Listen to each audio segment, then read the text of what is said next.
ठीक आहे, येतील. जय श्रीकृष्ण, जय तू ज्ञानदेव. आज 2 डिसेंबर, नवा महिना सुरू झाला कालपासून. सर्वांना शुभेच्छा. आता आपल्या 30-32 ओव्या, 30-40 ओव्या राहिल्यात फक्त.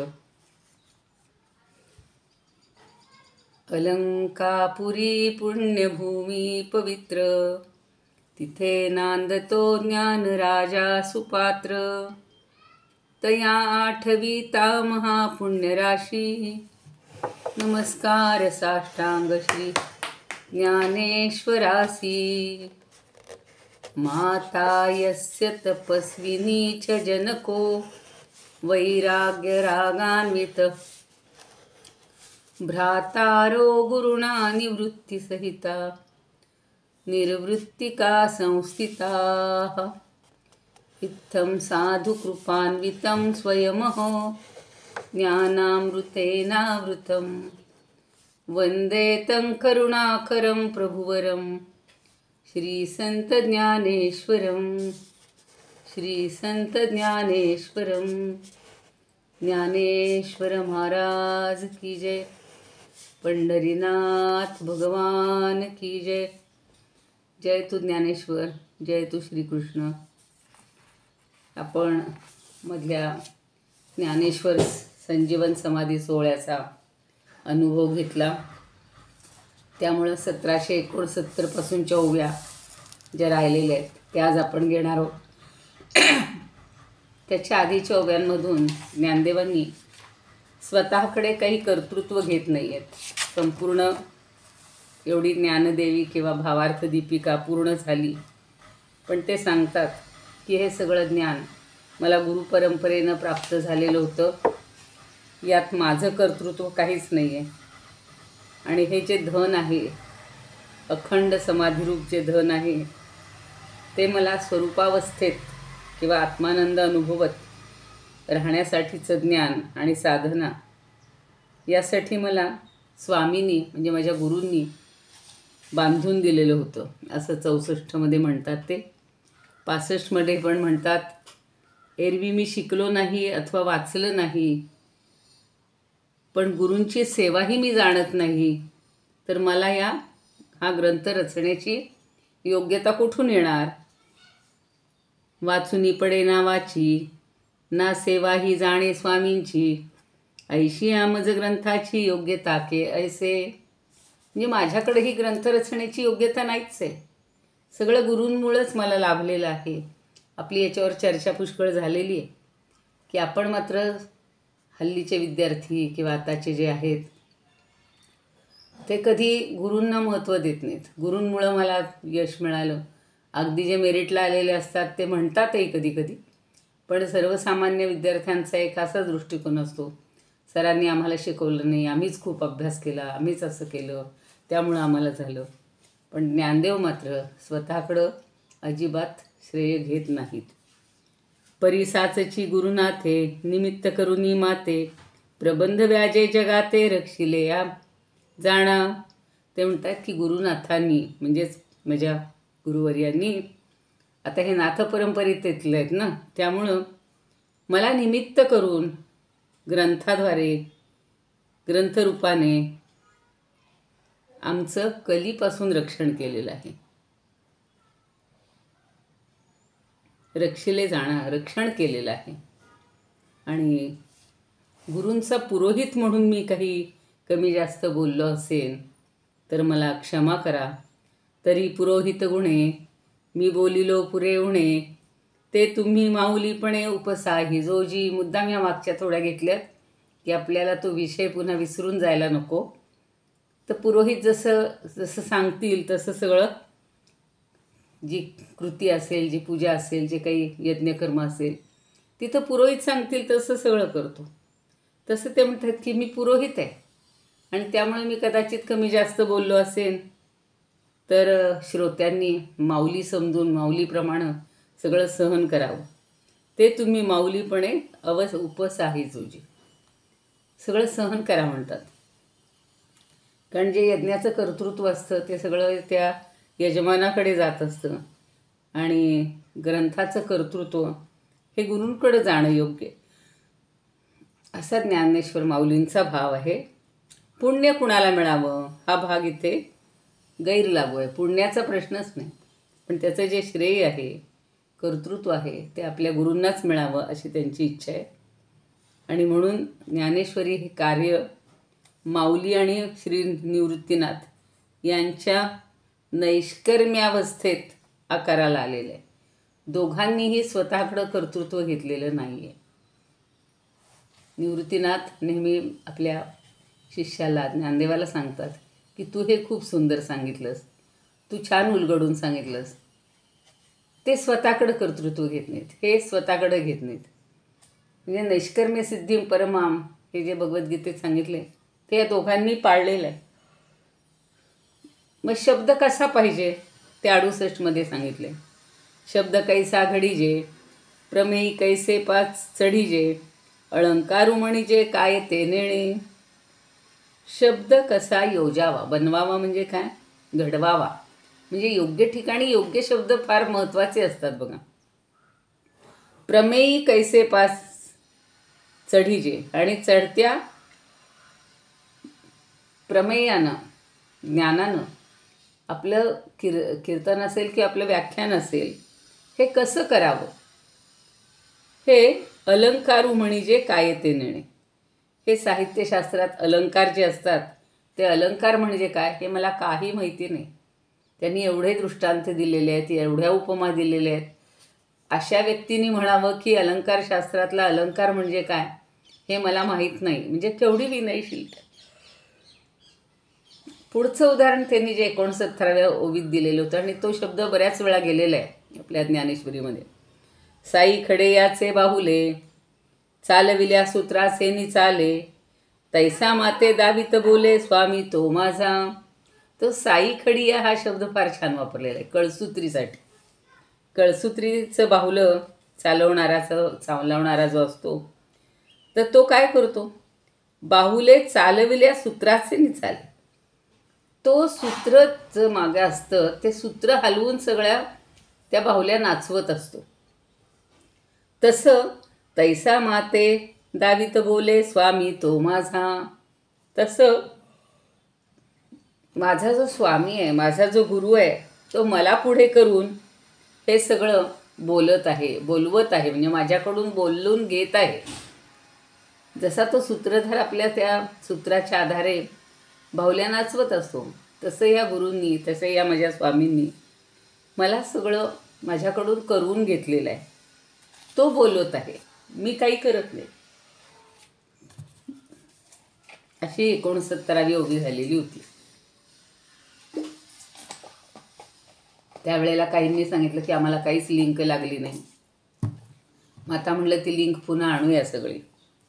आता पुढे इतके छान छान दृष्टांत देत आहेत ज्ञानदेव की आपल्याला कळेल की सगळं क्रेडिट जे आहे ते माझ्याकडं काही नाहीच आहे. दोष असतो तो माझ्याकडं आहे. तो कसा आहे बघा.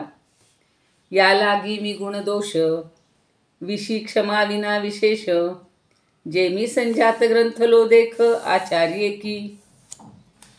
तर 67व्यामध्ये त्यांनी क्षमा मागितलेली होती.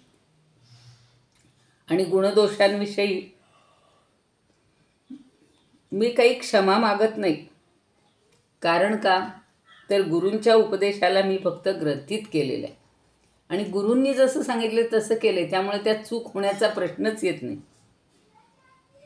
म्हणून पुन्हा पुन्हा तेच सांगतायत की 63व्या ओवीवरून असं स्पष्ट होतं की ग्रंथनिर्मितीमध्ये स्वकर्तृत्वाचा लवलेशही नाही आणि ही माऊलीने अनुभवलेली वस्तुस्थिती आहे. त्याच्यामध्ये जर काही गुणदोष राहिले असतील, सद्गुरूंनी अनुभवास आणून दिल्यावर चूक असण्याचा, गुणदोष काही राहण्याचा संबंधच नाही, संभवच नाही. त्याचं कारण ते पुढच्या 70व्या ओळीत सांगितलं की माऊलींनी, गुरूंनी सांगितल्यामुळे यात काही दोष राहणं शक्यच नाही. त्याचं कारण सांगितलं का दोष राहणार नाही, की सगळं गुरु मुखातून आलेलं आहे. गुरुच्या प्रज्ञेनं मला त्यांचा वरदहस्त आहे म्हणून मी सगळं करू शकलेलो आहे. तेव्हा आता तो प्रश्नच येत नाही की माझ्या हातून काही चुका घडल्या असतील, चुका व्हाव्यात. चूक होणारच नाही. सगळं गुरु बोले शिष्य, म्हणजे गुरु आपल्याला जसा तो इशारा करेल तसं तो शिष्य बोलत असतो.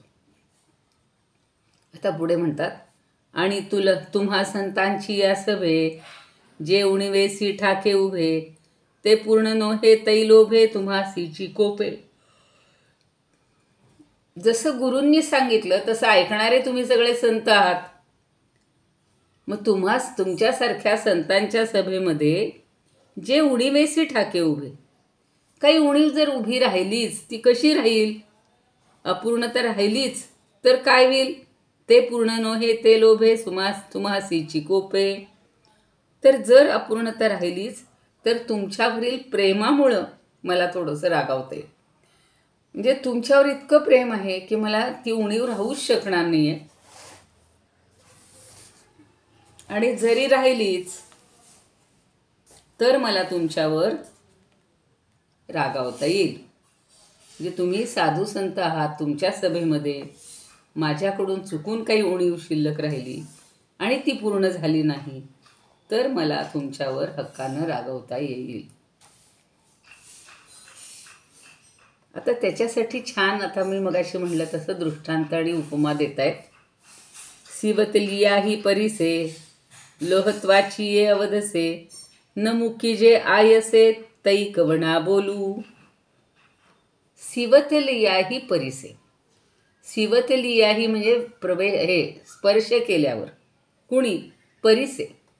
परिसाचा स्पर्श झाल्यावर किंवा परिसानं स्पर्श केल्यावर लोहत्वाची हे अवधसे. पण अवदसा म्हणतो ना, काय तुला अवदसा प्राप्त झाली आहे, कुठून ही अवदसा सुचली आहे? म्हणजेच मनामध्ये हीन दशा जी येते त्याला अवदसा शब्द वापरला जातो. तर ती अवदसा कोणाची आहे? लोहत्वाची आहे. लोखंडपणाच्या हीन दशेचा तो भाग आहे किंवा हीन दशा असल्यामुळं लोखंड त्या परिसाच्या स्पर्श होऊन सुद्धा त्याचं सोनं जर घडलं नाही तर तो दोष कोण आहे? तो दोष कोणाचा? परिसाचा की लोखंडाचा?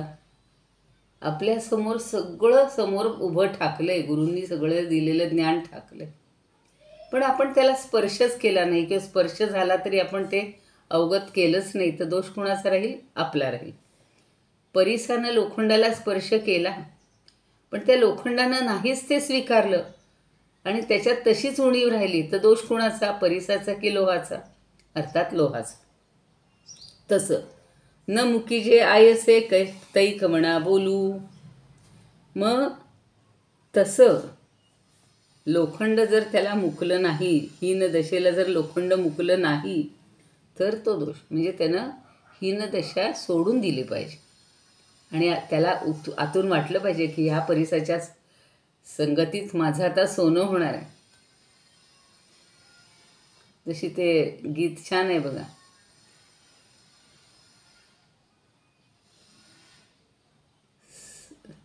सागराच्या संगे सरिता बिघडली, सरिता बिघडली सागर रूपी झाली. ज्या वेळेला सरिता सागरामध्ये जाते त्यावेळेला ती सागराप्रमाणे घडून जाते, म्हणजे ती सागरच होते. पण जर ती सागर झाली नाही आणि तिनं स्वतःचं वेगळेपण ठेवलं तर ते फार छान आहे. आम्ही बिघडलो तुम्ही बिघडाला, बिघडाना. लहानपणी वाटायचं बिघडलो, पण आम्ही घडलो, आम्ही पण घडलो तुम्ही पण घडाना. तसं इथे लोखंडाच्या लोखंड हा परिसाच्या सहवासात आल्यानंतर त्यानं स्वतःत बदल केले पाहिजेत आणि त्यानं जर नाही स्वतःकडे काही बदल म्हणजे परिवर्तन करायचं ठरवलंच नाही तर ते होणार नाही. म्हणून पुढे म्हणतात की निवृत्तीनाथांच्या स्पर्शानं, सान्निध्यानं गीतेतील सगळं अध्यात्मशास्त्र किंवा सगळं ज्ञान हे किंवा त्या ज्ञानाची संपूर्णपणे प्राप्ती, अपरोक्षानुभूती हे त्याला प्राप्त झालेली आहे. ते म्हणजेच अनुभवामृत सगळं त्यांना प्राप्त झालेलं आहे. त्यामुळं ग्रंथामध्ये चूक, संदिग्धता राहणं शक्यच नाही. तई कोणा बोलू, आता हा भाव लक्षात घेतला पाहिजे. आणि मग त्याच परिसानं कुणाला सांगायचं. त्यानं जर लोखंडानं जर आपल्याला स्वीकारलं नाही तर. आता पुढे म्हणतात, वोहळे हेची करावे. ते आत्ता मी सांगितलं तसंच उदाहरण आहे बरोबर. वोहळे हेची करावे, जे गंगेचे अंग ठाकावे. मग गंगा जरी नुहावे, तै तो काय करी. आता ओहळ म्हणजे एखादा ओहळ, लहानसा प्रवाह असतो ना पाण्याचा, ज्याला आपण ओढा म्हणतो किंवा अगदी ओहळच म्हणतो. तर तसा तो ओहळ हेची करावे. काय करावं ओहळानं? जी गंगेची अंग ठाकावे. गंगेच्या अंगात प्रवेश करावा. म्हणजे काय? गंगेमध्ये मिसळून जावं, गंगेच्या प्रवाहाला मिसळून जावं. मग काय होईल? मग गंगात जरी नोहावे. मग जर तो गंगात झाला नाही तर तै तो काय करी. तर त्यानं काय करावं? आत्ता जे म्हणलं की सज्जनाच्या म्हणजे सगळ्यांच्या संगतीचा परिणाम इथं सांगितलेला की जर तुम्ही गंगेच्या संगतीत गेलात तर गंगाच व्हायला पाहिजे ना. गंगेसारखं पावित्र्य आपल्याकडं आलं पाहिजे. गंगेनं समुद्रामध्ये गेल्यानंतर अथांगपणा, सगळा विशाल दृष्टिकोन हा गंगेनं घेतला पाहिजे. तसं जर गुरुतत्वाशी किंवा भगवंताशी एकरूपता जर आपली झालीच नाही तर तो काय करणार? तै तो काय करी. तो काय करू शकणार आहे? म्हणजे इथे दोष जो त्याच्यात मिसळत नाही, जो सज्जनाच्या सहवासाचा उपयोग करून घेत नाही. खूप वेळा असं होतं की चांगल्यांच्या संगतीत राहून सुद्धा आपण आपलेपण मीपण सोडत नाही आणि मग त्यात काहीच फरक होत नाही. लोक म्हणतात, अहो एवढ्या त्या थोर विद्वानांच्या सहवासात तुम्ही राहिलात आणि पुन्हा जसेचे तसेच अगदी नर्मदेतला ठणठणीत गोटा तसेच राहिले. अहो काहीतरी तुमच्यावर संस्कार व्हायला पाहिजे होते, काहीतरी तुम्ही बदल करून घ्यायला पाहिजे होते. म्हणजे दोष कोणाचा आहे? ज्याच्या सहवासात राहिला त्यांनी तुमच्यात काय बदल करावे. त्यांनी सांगायच्या वेळेला सांगितलेलं असतं, गुरु सांगतात, संत सांगतात. पण आपण ठाम अगदी काळ्या दगडावरची रेघ, मी काही बदलणार नाही, मी आहे असाच आहे. लोक म्हणतात आपल्याला बदलायचं नाही बाबा, आम्ही आहे असेच राहणार आहे. काय करतील मग? सज्जन तरी काय करतील, संत तरी काय करतील? तसंच आता ही गंगा तरी काय करेल, सागर तरी काय करेल. म्हणजे श्री निवृत्तीनाथांशी संपूर्ण किंवा त्यांच्या गुरुतत्वाशी, भगवंताशी एकरूपता प्राप्त झाली आहे. आणि त्यामुळं पुढं ते सांगतात की अशी चूक आता माझ्या हातून होणं शक्य नाही. चुकीची शक्यताच नाही. मग आता पुढच्या ओवीमध्ये सगळ्या संतांचा ऋणनिर्देश करतात. आपल्या गुरुदेवांनी तर सांगितलंच आहे, निवृत्तीनाथांनी तर सांगितलेलंच आहे, पण सगळेच संत कसे श्रेष्ठ आहेत ते सांगतात. म्हणोनी भाग्ययोगे बहुवे, तुम्हा संतांचे मी पाये, पातलो आता केला हे उणे जगी. म्हणून भाग्ययोगे, माझं भाग्य थोर आहे, मोठं भाग्य आहे. त्यामुळं मी बहुवे म्हणजे पुष्कळ, थोर आहे माझं भाग्य. आणि त्यामुळे मी काय आलो, तुम्हा संतांचे मी पाये पातलो आता. तुमच्या पायाशी मी आता आलेलो आहे, पायाजवळ आता पोचलोय. कैल आहे उडे जगी. मग आता माझ्यामध्ये उडेपणा कसा काय बरं राहील? राहणारच नाही. कारण सगळ्या संतांच्या सहवासात आल्यानंतर मी एकदम निर्दोष, एकदम पवित्र, शुद्ध, निर्दोष असाच होऊन जाईल. सोप्या अगदी ह्याच्यातून उदाहरण देतात. तसं आपल्यावर आहे अवलंबून. आपण कोणाच्या सहवासात गेलो, त्याचा उपयोग काय करून घेतला, तर ते सगळं आपल्यावर अवलंबून आहे. म्हणून भाग्ययोगे बहुवे, तुम्हा संतांचे मी पाये, पातलो आता कैल आहे उणे जरी. आता माझ्याकडे उणं कसं काय राहील? आता माझ्याकडे कमतरता कशी काय राहील? कारण सगळे संत तुम्ही माझ्या सान्निध्यात आलेले आहात. म्हणजे मी तुमच्या सान्निध्यात आलेलो आहे आणि माझ्यातले दोष सगळे निघून गेलेत. मग आता ग्रंथ पूर्णत्वाकडे चाललेला आहे, त्याची कृतकृत्यता आता त्याला वाटतो. आपल्याला बघा, आता मोठी मोठी माणसं बघतो आपण घरातली, पण सध्या लग्नाचा सीझन सुरू झाला आहे, मोसम. मोठमोठाले हल्ली हे देतात, चार्जेस म्हणा किंवा चांगले चांगले निवडतात आणि ते सगळं पॅकेज शब्द आहेत ते हल्लीच्या काळात, की अगदी तुम्ही त्या कार्यालयात प्रवेश केल्यापासून कार्यालयातून बाहेर पडेपर्यंत सगळं त्या कार्यालयाने ठरवलेलं असतं. म्हणजे अगदी तुम्हाला आलेल्या पाहुण्यांचा सत्कार कसा करायचा, जे आपल्या कार्याला आलेले आहेत त्या प्रत्येकाचा सत्कारच पहिल्या दारात करतायत. ते सुद्धा तेच ठरवतात काय द्यायचं. मग महिलांना काय, ते छान नथ द्यायची, हळदी कुंकू द्यायचं, छान फूल द्यायचं. पुरुषांना तसंच काहीतरी, म्हणजे आलेला मनुष्य तिथे खुशच होऊन जावा तसं. आणि मग शेवटी जाताना प्रत्येकानं म्हणावं, काय चोख व्यवस्था होती हो. पण ती काही त्या कार्यालयाला देत नाहीत कुणी. ज्याचं कार्य आहे त्याला सांगतात, फार सुंदर केलं हो तुम्ही कार्य, सुरुवातीपासून शेवटपर्यंत अगदी सगळं व्यवस्थित झालं, खाणं पिणं सगळं, मान व्यवहार सगळं छान झालं, आणि मुलगा मुलगी चांगले मिळालेत, नवरा नवरी छान आहेत, माणसं चांगली आहेत, की झालं आपल्याला कृतकृत्य झाल्यासारखं वाटतं. किती क्षीण आलेला असला तरी त्या माणसाचा निघून जातो. आता इथे ज्ञानदेव स्वतःबद्दल काय सांगतात बघा. अहोजी माझे स्वामी, मज संत हो जोडूनी तुम्ही, दिधलेली तेणे सर्व कामी परिपूर्ण झालो. अहो महाराज म्हणतायत, माझे स्वामी आहात तुम्ही, संतजन सगळे, तर काय केलं, माझे स्वामी म्हणजे माझ्या स्वामींनी, मज संत जोडूनी तुम्ही, माझ्या गुरूंनी मला काय केलं, तुमच्यासारखे संत सगळे मला जोडून दिले, म्हणजे संतांच्या सहवासात आणलं. आणि दिधलेती तेणे सर्व कामी, म्हणजे जोडूनही दिधलेती, इथं एक वाक्य संपतं. आणि मग म्हणलं की तेणे सर्व कामी परिपूर्ण झालो. आणि त्यामुळं या सगळ्या कामामध्ये, म्हणजे या कार्यामध्ये, या निर्मितीमध्ये मी परिपूर्ण झालो. सर्व कामना माझ्या पूर्ण झालेल्या आहेत.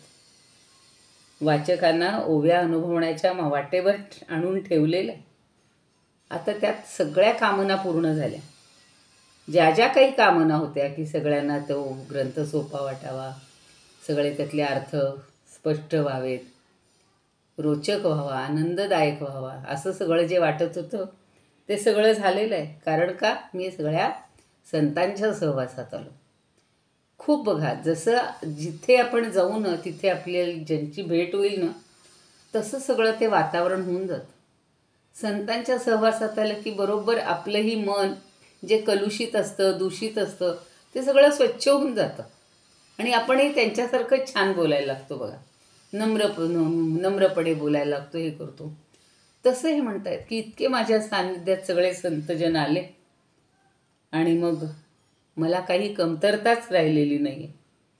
या ग्रंथनिर्मितीमध्ये सगळं ब्रह्मज्ञान हे संपूर्णपणे सांगणं, श्रोत्यांना वाचकांना ओव्या अनुभवण्याच्या वाटेवर नेऊन ठेवणं, त्यांच्या ज्या ज्या काही कामना होत्या त्या सगळ्या कामना पूर्ण होऊन तृप्तीच्या किंवा कृतकृत्यतेच्या अनुभवाद्वारे मी आता परिपूर्ण झालो आहे.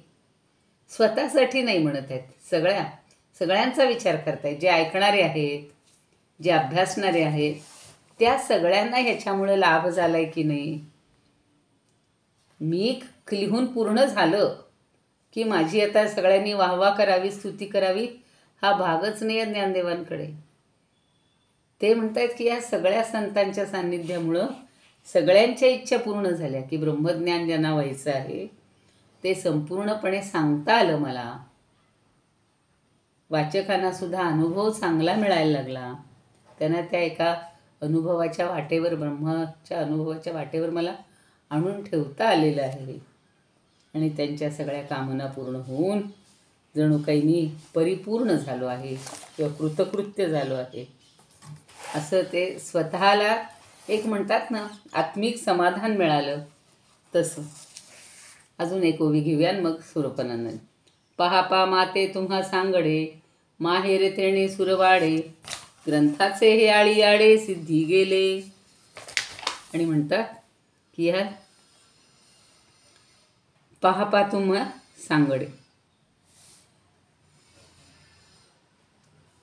म्हणजे आता माझ्यावर गुरूंची एवढी कृपा झालेली आहे की तुमच्यासारखे तुम्हा सांगडे म्हणजे तुमच्यासारखे माहेर तेणे सुरवाडे. मला जणू काही ज्ञान श्रीमंत माहेर लाभलेलं आहे. सुरवाडे म्हणजे श्रीमंत. आणि ग्रंथाचे हे आळीआडे सिद्धीस गेले. आणि त्यामुळे या ग्रंथ आळीआडे म्हणजे लाडकेपणा किंवा लढीवाळपणा तो शब्द आहे. ग्रंथरत्नेचा लढीवाळ हट्ट हा माझा सिद्धीला गेला. काही लहान मुलं बघा हट्ट करतात, आज मला हे पाहिजे म्हणजे पाहिजे म्हणजे पाहिजे असेच ते बोलतात. बाबांनी आल्या आल्या मला हे दिलंच पाहिजे, बाबांनी माझ्याकडं पाहिलंच पाहिजे, माझ्यासाठी काहीतरी आणलंच पाहिजे. तसं आता हे म्हणतायत की तुमच्यासारखे ज्ञान श्रीमंत असं मला माहेर लाभलं आहे. आणि मग तुमच्या ज्ञान भारल्या सहवासानं मला सगळी अनुकूलता लाभलेली आहे. त्यामुळं या ग्रंथरचनेचा हा लढीवाळ आळीआडे किती शब्द छान वापरले ना. थोडासा कर्नाटकी हे भाव त्याच्यामध्ये येतो असं मला वाटतं. तर या ग्रंथरचनेचा हा लढीवाळ हट्ट हा माझ्या सिद्धीला पूर्ण गेलेला आहे किंवा पूर्ण झालेला आहे.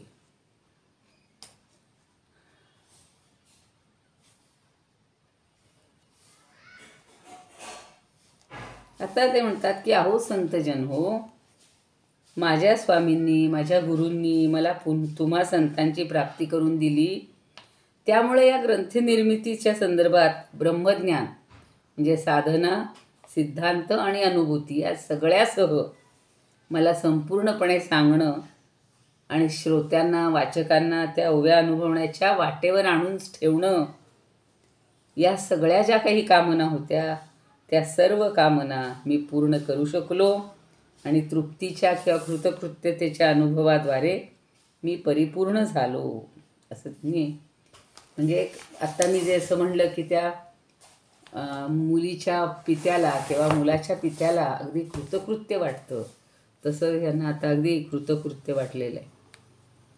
आत्ता ज्या ओव्या पाहिल्या त्याचे आता स्वरूपानंद काय म्हणतात बघा. परिसाच्या स्पर्शे लोह लोहत्वाते मुकेना तरी ते उणे कोणा. वहाळ वोहळे एकची करावे जावोनी मिळावे गंगे लागी. मग गंगा रूप जरी न तो होय तरी म्हणो काय दोष त्याचा. म्हणून मी तुम्हा संतांच्या चरणी पातल येऊनी थोर भाग्ये. आता मज काय न्यूनपणा जगी संपूर्ण सर्वांगी झालो साच. तुम्हा सज्जनांची झाली मज भेटी श्री गुरु निवृत्ती कृपा बळे. तेने सर्व इच्छा होऊनी तृप्त झालो मी कृतार्थ स्वभावेची. अहो तुम्हा संता सारिखे माहेर लाधले साचार म्हणोनिया. गीतार्थ व्याख्यानी धरिली जी आस सुखेती सिद्धीस गेली येसी. जी आस धरलेली होती गीतार्थाच्या प्राप्तीसाठी, जी आस धरलेली होती ती सगळी माझी सिद्धीच गेलेली आहे. आणि तुम्ही सगळे संतजन मला भेटलेले आहात. म्हणून आता काय म्हणतात, फार छान शब्द वापरलेत बघा. सांगडे, सुरवाडे, आळीआडे ही एक अनुप्रासाची काय म्हणतो आपण आनंदाची अनुभूती आपल्याला याच्यातून मिळते. पुन्हा एकदा वाचून बघा ती ओवी. पहा माते तुम्हा सांगडे माहेर तेणे सुरवाडे ग्रंथांचे आळीआडे सिद्धी गेले. आता ग्रंथ निर्मितीचा पूर्णत्वाचा सोहळा, आनंदी करणारा सोहळा, त्या सगळ्या सोहळ्याचं वर्णन आता करतायत बरं का. 77 ते 93 पर्यंत असा सगळा तो सोहळा वर्णन करणार आहेत. आणि ग्रंथनिर्मिती एकट्याने केलेली आहे का? नाही, तर श्री निवृत्तीनाथ आणि सर्व संतांनी करून घेतल्याचा हा अनुभव त्यांना आता येतोय. जी कनकाचे निखळ वो तू येईल भूमंडळ, चिंतारत्नी कुळाछळ निर्मूयेती. त्यांनी कुळाचळ शब्द फार छान वापरलेला. आचळ म्हणजे पर्वत आणि कुळाचळ म्हणजे कुलपर्वत. काय म्हणतात ते की 7 पर्वत आहेत किंवा 7 समुद्र पण आपल्याकडं असतात, पण हे कनकाचे निखळ, ही पृथ्वी जी आहे ती सगळी कनकाचीच बनवता येईल. भूमंडळ ओतू येईल भूमंडळ, सगळं भूमंडळ हे सगळी पृथ्वी ही शुद्ध सोन्याचीच करता येईल. आणि चित्तारत्नी कुळाछळ निर्मूयेती, आणि 7 पर्वतांप्रमाणे चिंतामणी रत्नाचे पर्वत किंवा डोंगर निर्माण करता येतील. म्हणून पुढे आलेच आहे बघा, जे सर्वाही सदा सज्जन सोयरी होते ते परी पसायदानाची ही सगळी हे आहे, प्रारंभीची खणणी नांगरणी असं आहे ते. तर ही सगळी पृथ्वी सुवर्णमय करता येईल. आणि महेंद्रादी जे 7 पर्वत आहेत, सर्व 7 पर्वतांप्रमाणे चिंतामणी रत्नांचे डोंगर तयार करता येतील किंवा तयार होवोत. निर्मूयेती, कशामुळं? ह्या सगळ्या निर्मितीमुळं. पुढं म्हणलं ना 7 कुलपर्वत तसे 7 सागर. साता हि हो सागराते, सोपे भरिता अमूर्ते, दुवाड नोहे तारांते चंद्र करिता. आता शब्द कसे वापरले बघा की 7ही सागरांचे, 7ही समुद्रांना काय होईल? सोपे भरिता अमृते. अहो सगळे सागर अमृतानेच भरून टाकता येतील. आता दुसरं नकोच, क्षीरसागर नको, मधुसागर नको, तर सगळ्या सागरांमध्ये अमृतच भरून टाकता येईल. ते सोपं आहे. दुवाड नोहे तारांते, दुवाड म्हणजे कठीण. द्वाड आपण शब्द वापरतो, पण इथे त्यांनी दुवाड शब्द वापरलाय, कठीण. काय आहे तर तारा ते चंद्र करिता, ताऱ्यांचे चंद्र करणं कठीण नाही आहे. म्हणजे सगळ्याच तारा ह्या चंद्र होतील आता, इतकं सोपं आहे ते. म्हणजे सगळे सागर अमृताचे होतील, सगळे पर्वत मण्यांचे होतील, रत्नांचे होतील, आणि ताऱ्यांचे चंद्र होतील. ते सुद्धा काही अवघड नाही म्हणतात, सोपं आहे एकदम. म्हणजे 7ही समुद्रांना अमृतानं भरणं सोपं आहे, ताऱ्यांचं चंद्र करणं कठीण नाही म्हणतात.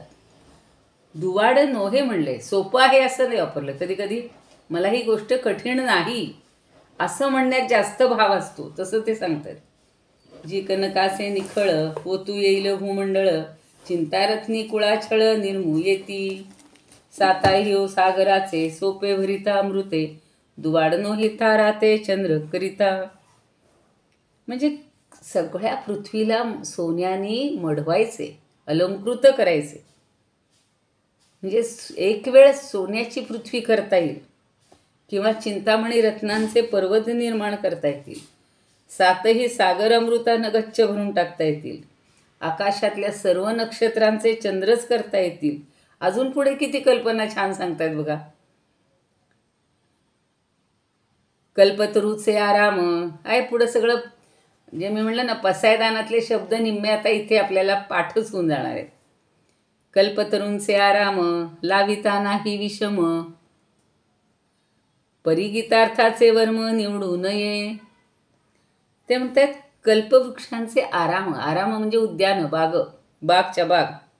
तर ही कल्पवृक्षांची बाग किंवा उद्यानं निर्माण करता येतील. ते एक वेळ सोपं आहे.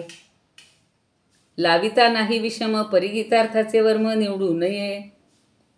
पण गीतार्थाचं रहस्य उलगडणं आणि त्यातलं वर्म निवडणं किंवा उलगडणं ही गोष्ट कठीण आहे.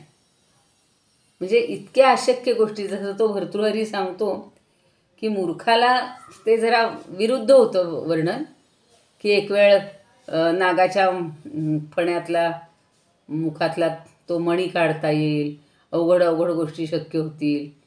पण मूर्खाला सरळ करणं हे शक्य नाही. आता इथं चांगल्या प्रकारे म्हणत आहेत की कल्पवृक्षांची उद्यानं करता येतील, गीतार्थाचं रहस्य उलगडणं हे अवघड आहे, आकाशातल्या सगळ्या नक्षत्रांचे चंद्र करता येतील ते सोपं आहे, पण हे गीतार्थ खरंच आहे आणि इतका सोपा करून सांगणं हे सोपं नव्हतं. 78पर्यंत झालेलं आहे. आपण 69 ते 78 जरा मागचा मागोवा घेतल्यामुळं थोडा वेळ आपला जास्त गेला.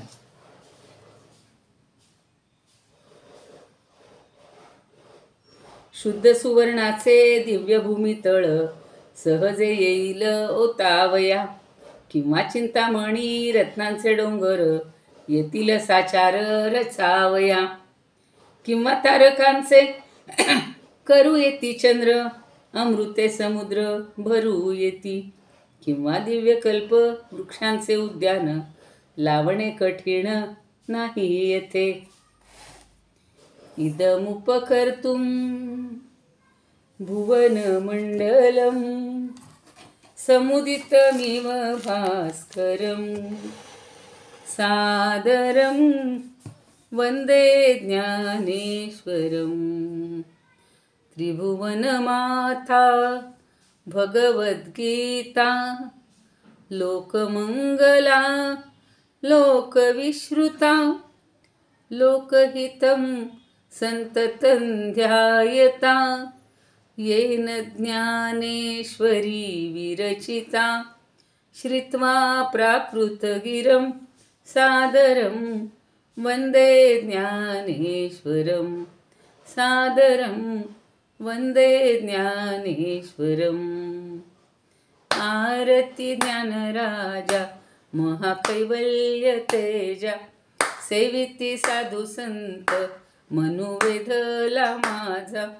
आरती ज्ञानराजा लोपले ज्ञान जगी हित नेणती कोणी. अवतार पांडुरंग नाव ठेविले ज्ञानी.